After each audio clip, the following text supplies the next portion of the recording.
여기는 정의든의 지혜 산책입니다. 오늘도 마음 편안한 하루 되시길 바랍니다.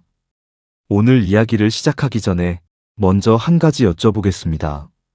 혹시 요즘 들어 자식에게 전화하기가 조심스러워지셨나요? 며느리 눈치가 보여서 괜히 잔소리꾼 취급받을까봐 말을 꺼내기 전에 먼저 삼키게 되진 않으셨나요?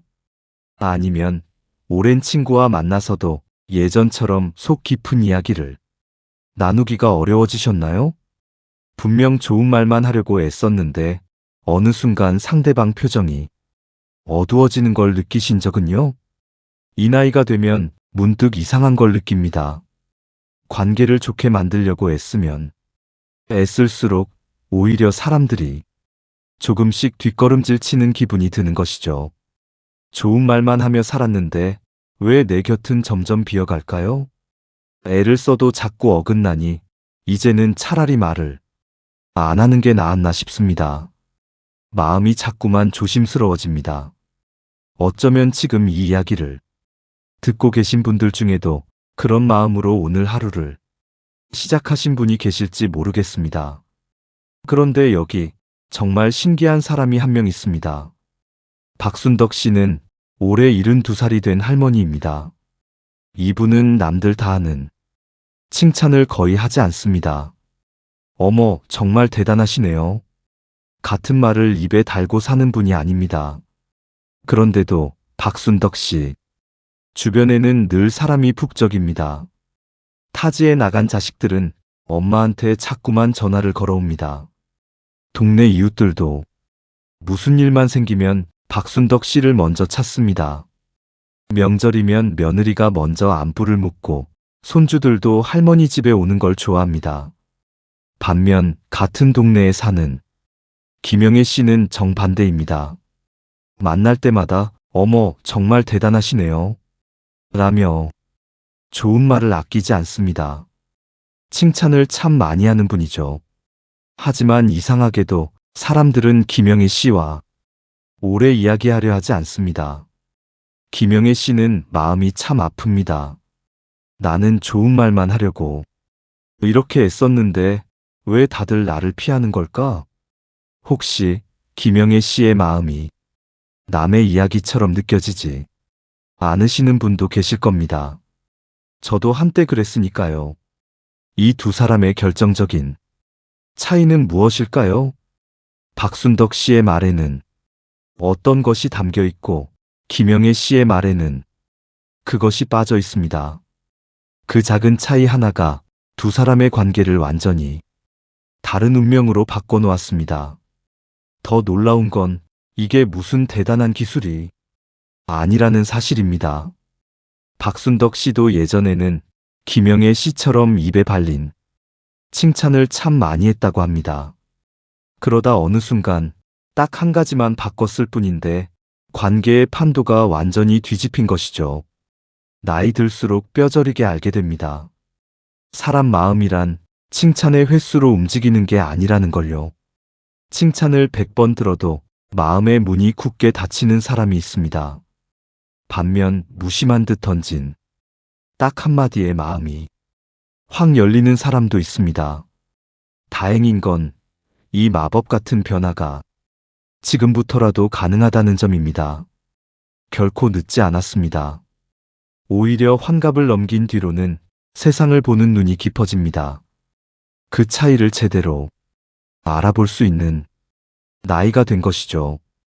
그럼 이제부터 실제 사람들의 이야기를 통해 하나씩 들려드리겠습니다.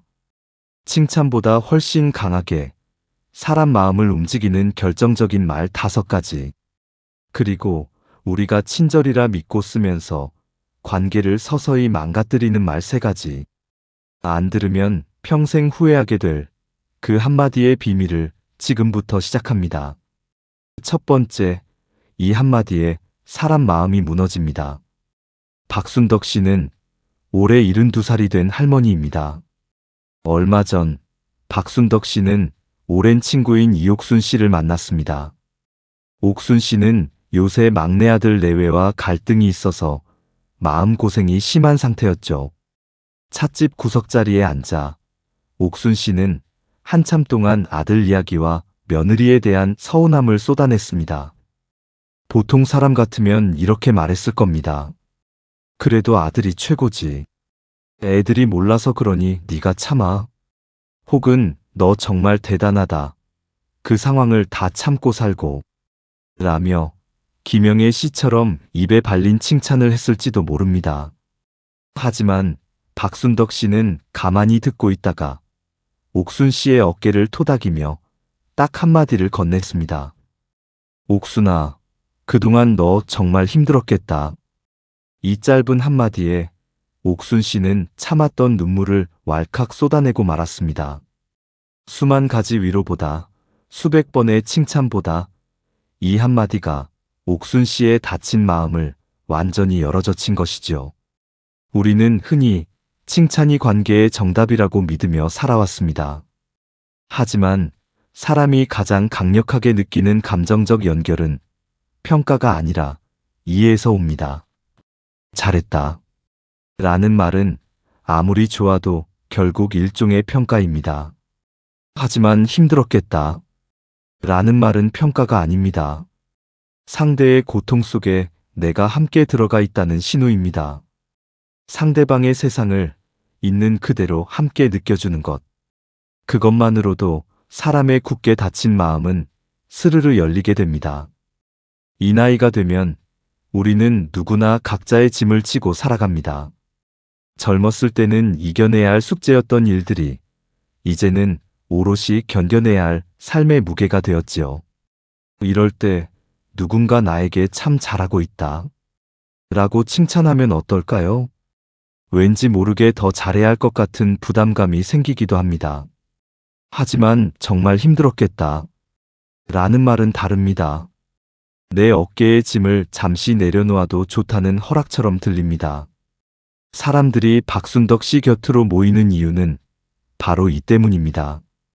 그녀는 상대의 잘잘못을 따지지 않습니다. 억지로 기분을 푹 돋우려 칭찬하지도 않습니다. 그저 그 사람이 겪은 시간의 무게를 있는 그대로 인정해 줄 뿐입니다.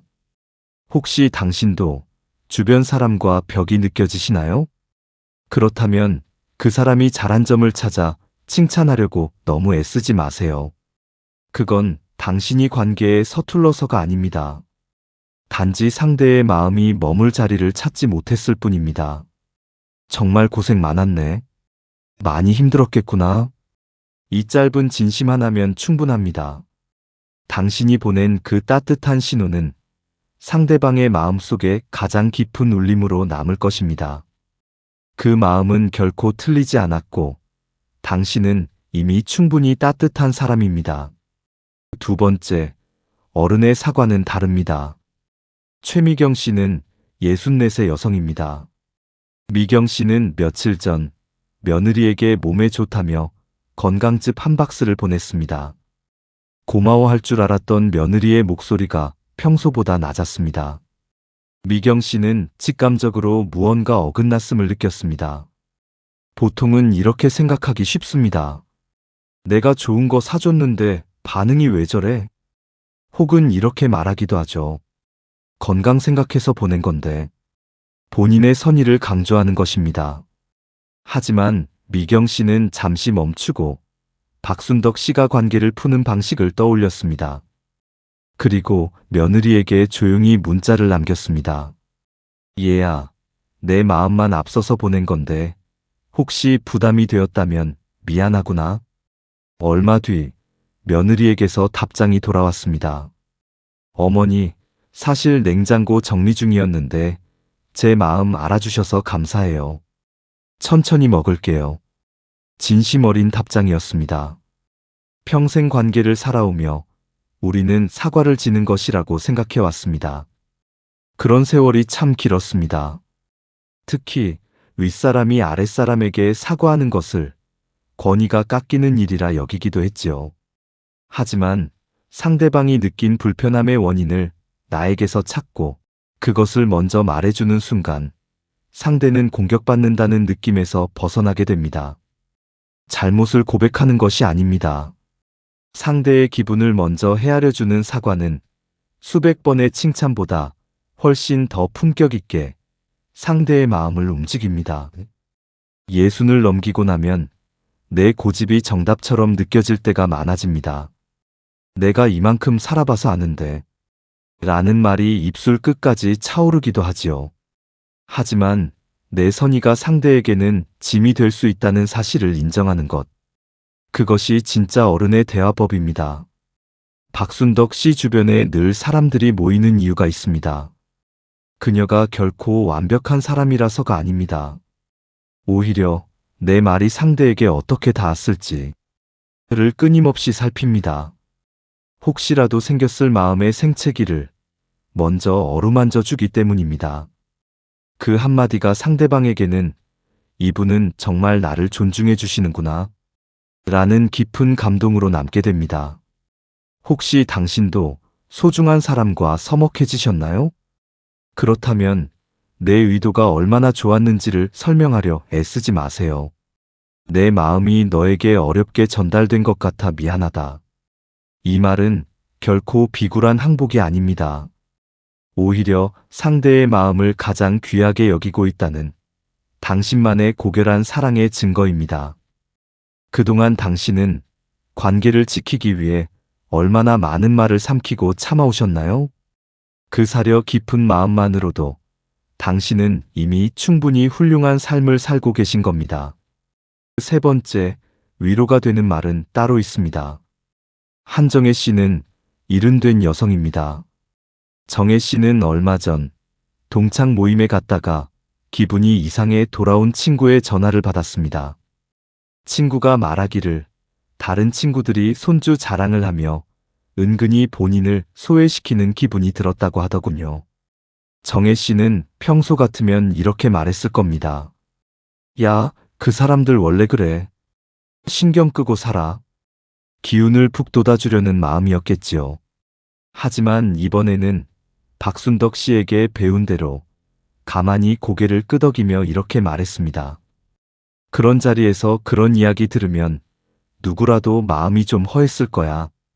네가 예민한 게 아니야. 전화 너머 잠시 침묵이 흐르더니 친구는 한숨을 크게 내쉬며 말했습니다. 네가 내 마음을 알아주니 이제야 살 것 같다. 칭찬 한마디 없었지만 친구의 마음속 응어리는 그 순간 씻은 듯이 사라졌습니다. 우리는 평생 관계를 살아오며 긍정적인 말이 무조건 좋다고 배워왔습니다. 하지만 좋게 생각해 라는 말은 어떨까요? 얼핏 긍정적인 것 같아도 사실 상대가 느끼는 슬픔이나 노여움을 잘못된 것으로 만들어버리는 실수가 되기도 합니다. 반면 그 상황이면 당연히 속상하지 라는 말은 다릅니다. 상대의 감정이 정상이라고 인정해주는 것입니다. 사람은 자신의 감정을 부정당할 때 가장 큰 상처를 받습니다. 반대로 내 감정은 당연한 거야 라는 신호를 받을 때 비로소 마음이 놓이게 됩니다. 60대 이후에는 누구나 자기 검열이 심해집니다. 내가 나이 먹고 속 좁게 구는 건가? 남들은 다 잘 사는데 나만 유난인가? 하는 생각이 머릿속을 떠나지 않죠. 이럴 때 누군가 건네는 누구라도 그랬을 거야 라는 말은 가뭄의 단비와 같습니다. 이 나이가 되면 정답을 몰라서 묻는 것이 아닙니다. 내가 느끼는 이 서운함과 이 아픔이 부끄러운 것이 아니라는 확인을 받고 싶은 것이죠. 박순덕 씨가 주변 사람들에게 인기가 많은 이유는 그들의 감정의 정상이야 라는 도장을 꾹 찍어주기 때문입니다. 만약 당신이 누군가의 어두운 표정을 마주한다면 억지로 웃기려 하지 않아도 됩니다. 잘했다 라고 치켜세우지 않아도 됩니다. 그럴 수 있어. 당연히 화날 만해. 이 말로 그 사람의 감정에 자리를 마련해 주세요. 그건 당신의 마음이 넓어서가 아닙니다. 그저 사람의 결을 이해하는 깊은 지혜를 가졌기 때문입니다. 오늘 당신이 건넨 그 당연한 한마디가 누군가에게는 다시 일어설 용기가 되었을 겁니다. 남을 배려하느라 정작 당신의 속상함은 외면하지 않으셨나요? 당신의 마음도 언제나 존중받아 마땅합니다. 네 번째, 오해를 끝내는 가장 현명한 말. 김태호 씨는 69의 할아버지입니다. 태호 씨는 얼마 전 동호회 모임에서 총무를 맡은 후배에게 조언을 한마디 건넸습니다. 이복의 회비 관리는 이렇게 하는 게 더 투명하지 않겠나? 좋은 뜻으로 한 말이었습니다. 하지만 후배의 표정은 금세 어두워졌고 분위기는 싸해졌습니다. 보통은 이렇게 생각하기 쉽습니다. 나이 먹은 사람이 좋은 소리 좀 할 수도 있지. 요즘 젊은 사람들은 참 예민해. 혀를 찰 상황입니다. 하지만 태호 씨는 박순덕 씨가 갈등을 지혜롭게 넘기던 순간을 떠올렸습니다. 그는 후배의 어깨를 가볍게 두드리며 이렇게 덧붙였습니다. 아이고, 내가 돕고 싶은 마음의 한 말인데 제 의도와 다르게 전달된 것 같네요. 미안합니다. 그 말 한마디에 후배의 굳어있던 얼굴이 단숨에 풀렸습니다. 오히려 후배가 먼저 다가와 조언을 구하기 시작했습니다. 우리는 평생 관계를 살아오며 이렇게 믿고 살아왔습니다. 내 진심만 알아주면 오해가 풀릴 거라. 하지만 내 마음은 투명해서 남들이 다 알 거라고 생각하는 건 착각입니다. 사실 상대는 내 의도가 아니라 내 말투와 표정만 보고 판단하거든요. 내 마음이 아무리 따뜻했더라도 상대가 상처를 입었다면 그건 전달 과정에서 어긋난 것입니다. 내 의도는 그게 아니었다. 라고 변명하는 건 별로 도움이 되지 않습니다. 대신 의도와 다르게 전달됐다. 라고 책임을 지는 태도가 수천 마디의 변명보다 강한 설득력을 가집니다.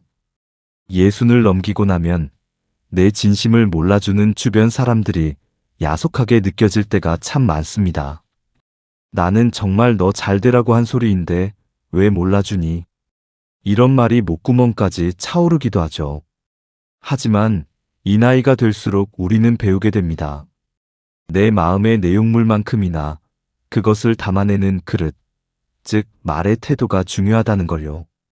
박순덕 씨 곁에 사람이 끊이지 않는 비결이 있습니다. 그녀가 남보다 똑똑해서가 아닙니다. 상대가 내 말을 듣고 불편해 보이면 즉시 자신의 전달 방식을 점검하고 수정합니다. 그런 유연함을 가졌기 때문입니다. 내 의도보다 상대의 기분을 먼저 귀하게 여겨주는 그 태도가 결국 다쳤던 상대의 마음을 여는 열쇠가 됩니다. 혹시 당신이 건넨 진심이 오해를 불러일으켰나요? 그렇다면 억울해하며 밤잠을 설치지 마세요. 내 진심이 좀 서투르게 전달된 것 같아. 이 말은 당신의 품격을 떨어뜨리는 게 아닙니다. 오히려 당신의 인격이 얼마나 높은지를 보여주는 훈장과 같습니다. 그동안 오해받을 때마다 얼마나 속상하고 답답한 마음을 꾹꾹 눌러 담으셨나요? 그 어지러운 마음들을 이제는 조금 내려놓으셔도 됩니다. 당신의 진심은 결국 가장 따뜻한 방식으로 세상에 닿게 될 테니까요. 다섯 번째, 이 말은 지는 말이 아닙니다. 이복순 씨는 71 된 할머니입니다. 며칠 전 복순 씨는 딸아이와 새로 바꿀 거실 소파 천색깔을 두고 신경전을 벌였습니다. 복순 씨는 따뜻한 갈색 계열을 원했습니다. 딸은 시원한 회색 톤을 고집했지요. 평소 같으면 이렇게 말했을 겁니다. 내가 이 집에서 더 오래 살았잖아. 분위기에는 이게 딱이다. 내 고집을 꺾지 않았겠지요. 하지만 복순 씨는 문득 박순덕 씨가 손주들과 대화하던 모습을 떠올렸습니다. 그녀는 천 샘플을 내려놓으며 조용히 웃으며 말했습니다. 그래, 네가 고른 것도 깔끔하고 좋네. 우리 같이 대보고 결정할까? 그 말 한마디에 팽팽하던 거실의 공기가 금세 부드러워졌습니다. 딸은 오히려 엄마가 좋아하는 갈색 중에서도 가장 세련된 색을 함께 찾아주기 시작했습니다. 우리는 평생 관계를 살아오며 이렇게 생각해왔습니다. 옳고 그름을 가리는 것이 대화의 목적이라고요. 하지만 상대의 의견에 100% 동의하지 않더라도 일단 그 의견이 존재할 가치가 있다는 것을 인정해주는 태도가 있습니다. 내 주장을 굽히는 것이 지는 것이 아닙니다. 상대의 생각을 내 안으로 잠시 초대하는 것이지요. 칭찬을 100번 늘어놓는 것보다 상대의 의견을 그것도 좋네 라고 한번 받아주는 것이 훨씬 더 깊은 존중의 신호가 됩니다. 예순을 넘기고 나면 내가 쌓아온 경험이 너무나 소중하게 느껴집니다. 그래서 남의 의견이 틀린 것처럼 보일 때가 참 많습니다. 이만큼 살아보니 이게 맞더라.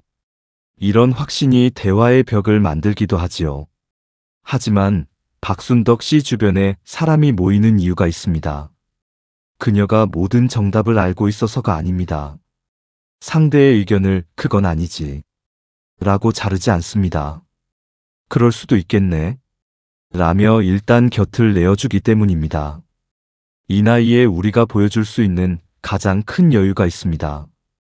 바로 내 생각이 틀릴 수도 있다 라는 것을 인정하는 유연함입니다. 그 여유로운 태도가 상대방에게는 세상에서 가장 편안한 안식처가 되어줍니다. 혹시 당신도 주변 사람과 의견이 달라 부딪히고 있으신가요? 그렇다면 상대를 설득하려고 너무 애쓰지 마세요. 그 생각도 참 일리가 있네. 이 한마디는 당신의 주관이 없어서가 아닙니다. 타인의 세계를 품을 수 있을 만큼 당신의 마음 그릇이 크다는 증거입니다. 그동안 내 옳음을 증명하기 위해 얼마나 많은 에너지를 쏟으며 스스로를 지치게 하셨나요? 이제는 그 무거운 고집을 조금 내려놓으셔도 됩니다. 당신의 유연함이 주변을 더 밝고 따뜻하게 채워가고 있으니까요. 여기까지가 사람 마음을 여는 5가지 말이었습니다. 이제부터는 조금 다른 이야기를 해보려 합니다. 우리가 미처 몰랐던 관계를 서서히 망가뜨리는 말들. 선이라고 믿었는데 사실은 독이 되고 있었던 말들입니다. 그런데 그 이야기를 하기 전에 먼저 박순덕 씨에 대해 한 가지 더 말씀드려야 할 것이 있습니다. 박순덕 씨도 처음부터 이런 사람은 아니었습니다. 사실 박순덕 씨에게도 평생 후회하는 순간이 하나 있습니다. 몇 년 전 일입니다. 큰아들이 명절에 처음으로 아내와 아이들 없이 혼자 내려왔습니다.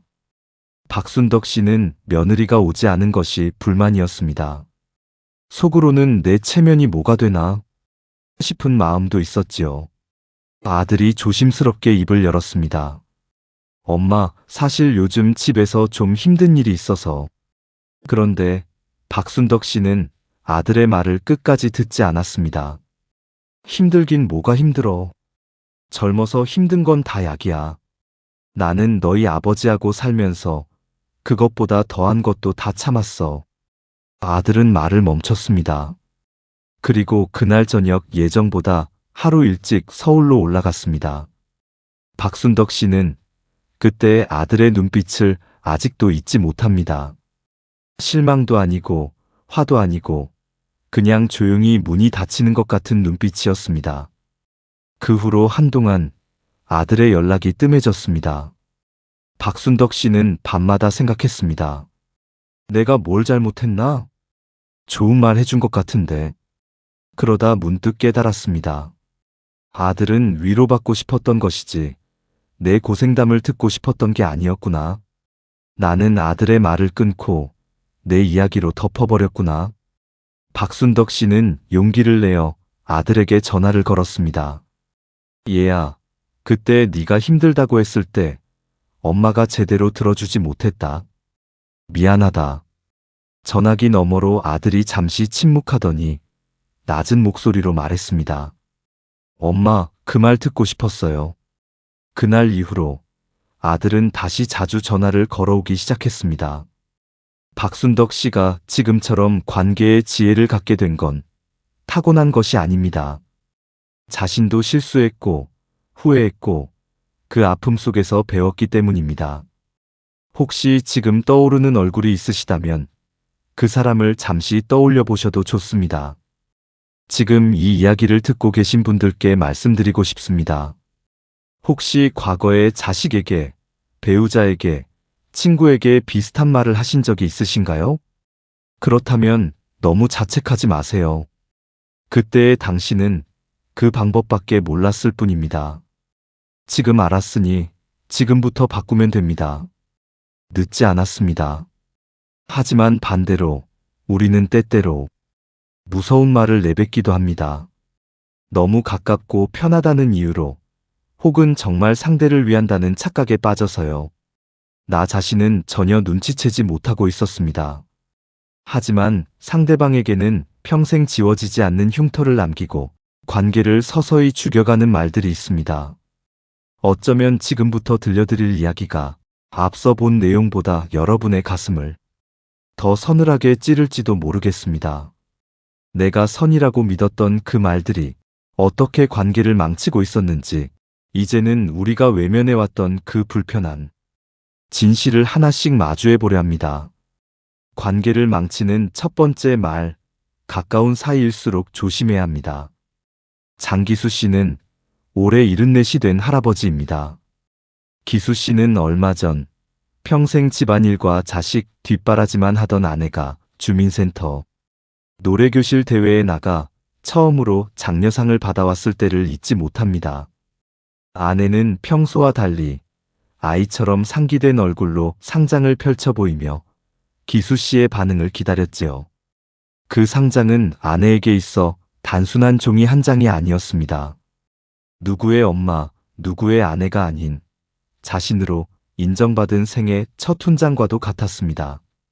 하지만 평생 무뚝뚝하게 살아온 기수 씨는 왠지 모를 쑥스러운 마음에 그만 이렇게 툭 내뱉고 말았습니다. 에이, 노래교실에서 주는 장려상이 뭐 대단하다고 그래. 참가하면 다 주는 상 아냐? 그 순간 아내의 얼굴에서 환하던 미소가 썰물처럼 싹 빠져나갔습니다. 아내는 말없이 상장을 접어 깊숙한 서랍 속에 넣고는 조용히 방으로 들어가 버렸습니다. 기수 씨는 나름대로 겸손을 가르치려 했거나 별일 아니라는 듯 넘기려 한 말이었습니다. 하지만 그 한마디는 아내가 보낸 몇 달간의 연습과 설렘을 단숨에 짓밟아버린 셈이 되었습니다. 우리는 흔히 이런 걸 잊고 삽니다. 칭찬을 100번 하는 것보다 무서운 것이 상대가 귀하게 여기는 가치를 별것 아닌 것으로 치부해버리는 태도라는 걸요. 상대방이 느끼는 기쁨이나 성취감을 그건 아무것도 아니다 라고 부정해버리면 어떻게 될까요? 상대에게는 이런 메시지로 읽힙니다. 너의 노력은 아무런 의미가 없고 너는 내 관심을 받을 자격조차 없다. 부부나 오랜 친구 관계에서 비난이나 화보다 더 위험한 것이 바로 이런 무관심한 반응입니다. 60을 넘기고 70을 바라보는 이 나이가 되면 우리는 사회적 역할이 줄어듭니다. 그러면서 작은 성취 하나에도 존재의 이유를 찾게 됩니다. 남들이 보기에는 소소한 취미 생활이나 작은 봉사활동, 혹은 화단에 꽃 한 송이 피워낸 일일지라도 마찬가지입니다. 당사자에게는 나도 아직 살아있고 쓸모있는 사람이다 라는 자존감을 지탱하는 기둥과 같습니다. 박순덕 씨가 주변 사람들에게 깊은 존경을 받는 이유가 있습니다. 그녀가 화려한 찬사를 보내서가 결코 아닙니다. 이웃이 기쁜 일을 말할 때 그녀는 허투루 듣지 않습니다. 어머나 정말 애쓰셨네요. 참 귀한 일을 해내셨네요. 이렇게 말하며 그 마음의 가치를 온전히 대접해주기 때문입니다. 상대가 정성껏 세운 공탑을 무너뜨리지 않는 것. 그것이 바로 시니어 대화에서 가장 품격 있고 자유로운 배려입니다. 혹시 당신도 가까운 이의 자랑이나 기쁨에 이렇게 말한 적이 있으신가요? 뭘 그걸 가지고. 별거 아니네. 찬물을 끼얹은 적이 있다면 너무 괴로워하거나 자책하지 마세요. 그 상황에서 당신은 최선을 다했습니다. 우리 세대 사람들은, 특히 남자들은 이런 말을 입에 담는 게 쑥스럽고 낯설었습니다. 잘했다. 고맙다. 사랑한다. 그렇게 배운 적이 없으니까요. 쑥스러워서 본심과 다르게 나간 말을 당신의 마음은 이미 알고 있습니다. 이제라도 한마디만 덧붙여 보세요. 아까는 내가 말을 좀 박하게 했네. 당신 정말 고생 많았어. 그동안 앞만 보고 가족을 위해 달려오셨습니다. 남을 치켜 세우고 달콤한 말을 건네는 법을 배울 기회가 없었을 뿐입니다. 당신의 마음 속에는 이미 누구보다 깊은 정과 사랑이 들어있음을 잘 압니다. 그 서툰 마음까지 이제는 당신 스스로가 먼저 따뜻하게 보듬어 주세요. 당신은 지금까지 그 거친 세월을 이겨내며 충분히 잘 살아오셨습니다. 존재만으로도 빛나는 분입니다. 관계를 망치는 두 번째 말, 내 이야기가 독이 될 때. 최만수 씨는 이른 나이에도 여전히 정정한 할아버지입니다. 만수 씨는 얼마 전 명절에 오랜만에 만난 남동생이 투자 실패로 빚이 생겼다는 이야기를 조심스럽게 꺼냈습니다. 그런데 만수 씨는 말을 낚아채듯 가로챘습니다. 야, 그건 아무것도 아니야. 내가 옛날에 사기당해서 전 재산 날렸을 때에 비하면 양반이지. 그때 나는 말이야. 만수 씨는 동생을 위로한답시고 자신의 더 처절했던 고통과 극복 사례를 꺼내 놓았습니다. 하지만 동생의 표정은 점점 어두워졌고 결국 대화는 어색하게 마무리되었습니다. 만수 씨는 이런 뜻을 전하고 싶었습니다. 내 경험을 빌려 동생에게 이 정도는 별거 아니니 힘내라. 하지만 결과적으로는 동생이 주인공이어야 할 자리를 자신이 빼앗아버린 셈이 되었습니다. 대화 중에 상대의 고통을 내 고통의 크기로 덮어버리면 어떻게 될까요? 말하는 사람은 이렇게 착각합니다. 나도 겪어봐서 그 기분 안다. 동질감을 표현한다고 생각하는 것이지요. 하지만 듣는 사람 입장에서는 이렇게 받아들여집니다. 내 아픔은 내 아픔보다 작으니 입 다물어라. 무시로 느껴지는 것입니다. 사람은 자신의 이야기를 할 때 마음이 풀리고 위안을 얻습니다. 반대로 내 이야기를 하려는데 상대가 말을 끊고 자기 이야기로 화제를 돌려버리면 어떨까요? 마치 문을 쾅 닫힌 것 같은 거부감을 느끼게 됩니다. 박순덕 씨가 관계에 고수인 이유가 있습니다. 자신의 화려했던 과거나 뼈아픈 고생담을 결코 먼저 앞세우지 않기 때문입니다. 그녀는 상대가 충분히 자기 이야기의 주인공이 되어 마음껏 털어놓을 수 있도록 묵묵히 무대를 내어줍니다. 환갑을 넘기고 이른을 지낸 우리 세대는 참으로 모진 풍파와 세월을 온몸으로 견뎌온 분들입니다. 누구나 가슴속에 책 한 권으로도 모자랄 눈물 젖은 고생담이 꽉 차 있지요.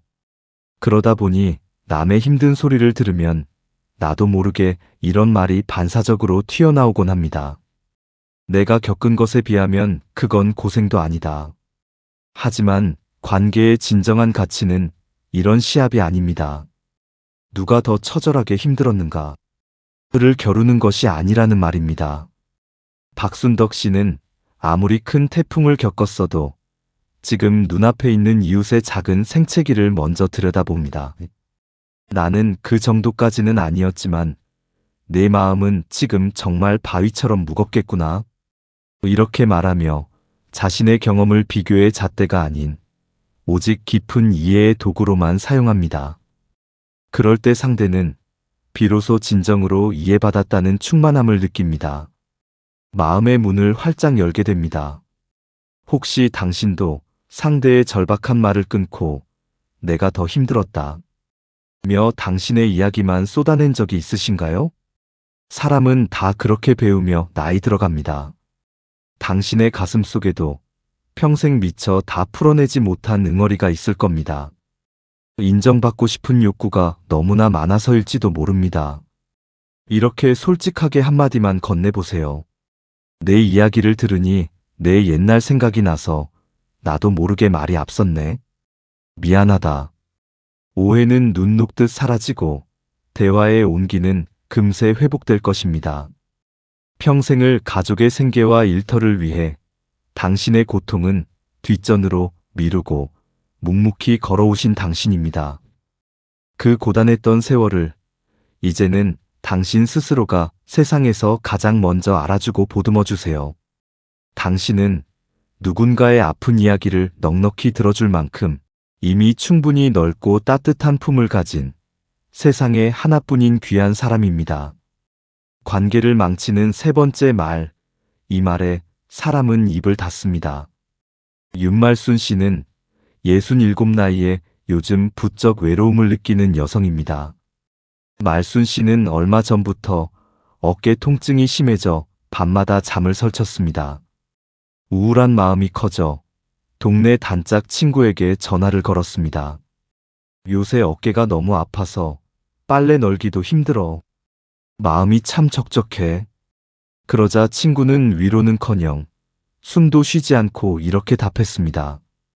야, 이 나이 되면 다들 그래. 나도 손목이 저려서 잠을 못 자고 앞집 아줌마도 허리 수술했잖아. 다들 그렇게 늙어가는 거지 뭐.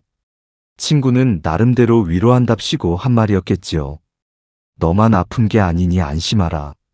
는 뜻이었을 겁니다.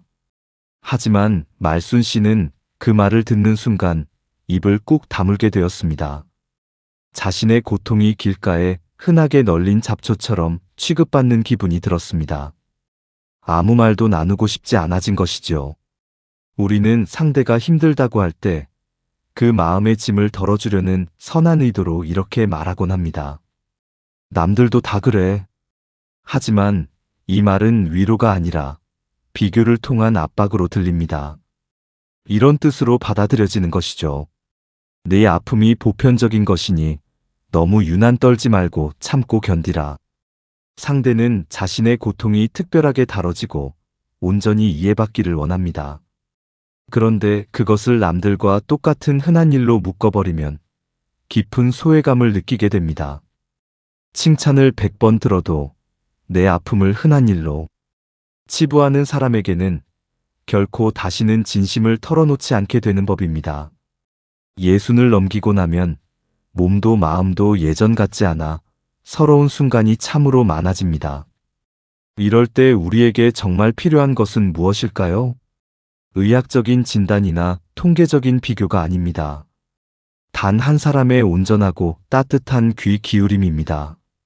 박순덕 씨 주변에 늘 사람들이 끊이지 않는 비결이 있습니다. 그녀가 결코 다들 그래. 라는 차가운 말로 상대의 입을 막지 않기 때문입니다.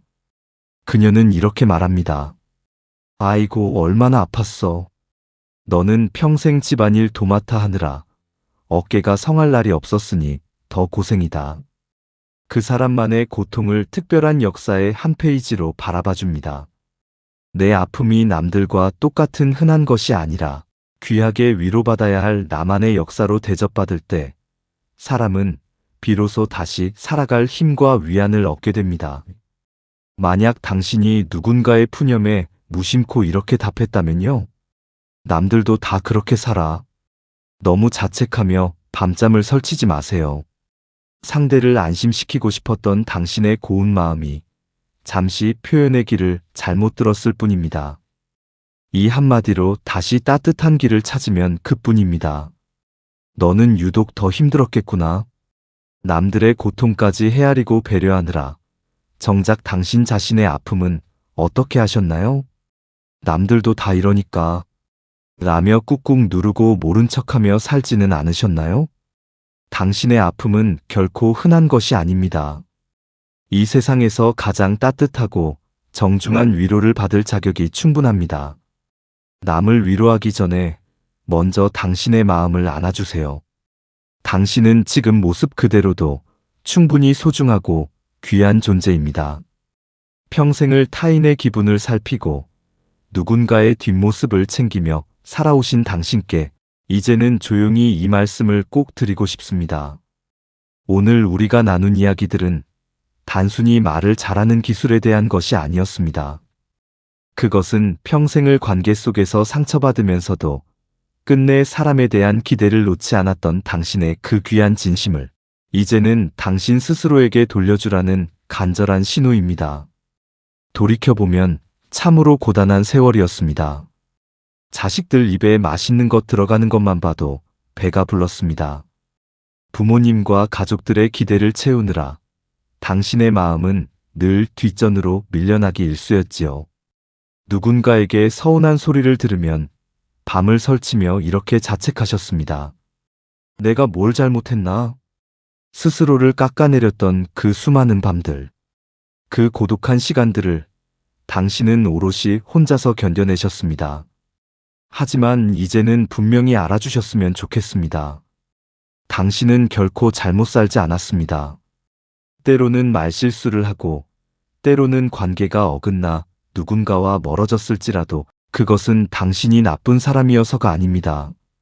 그저 사랑받고 싶고 잘 지내고 싶었던 당신의 진심이 조금 서툴렀을 뿐입니다. 그 서툰 진심마저도 당신이 이 거친 세월을 살아내며 가슴속에 품어온 가장 따뜻한 불꽃이었음을 이제는 인정해 주십시오. 결국 사람 마음을 여는 건 칭찬을 100번 쌓는 게 아니었습니다. 당신의 마음을 내가 보고 있다.